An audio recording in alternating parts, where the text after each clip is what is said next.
Hello friends, welcome to Pawar Sir's English speaking class.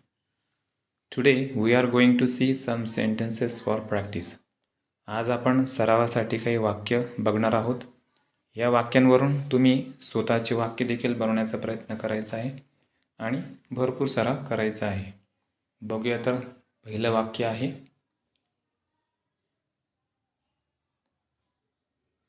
Are you going to inform the principal? तू प्राचार्यांना कळवणार आहेस का?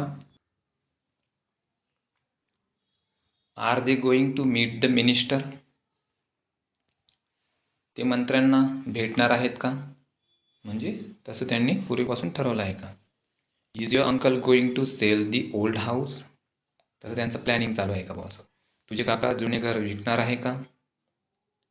पुढचं वाक्य बघूया. Number 4. Is mom going to make your favourite dish tonight? आज रात्री आई तुझा आवडता पदार्थ बनवणार आहे का? Number 5. Is she going to attend the birthday party of her friend? ती तिच्या मैत्रिणीच्या वाढदिवसाच्या मेजवानीला जाणार आहे का? जर तुम्हाला व्हिडिओ आवडला असेल तर लाईक करा, शेअर करा, सबस्क्राईब करा. स्वतः मात्र भरपूर सराव करायला विसरू नका. थँक्यू.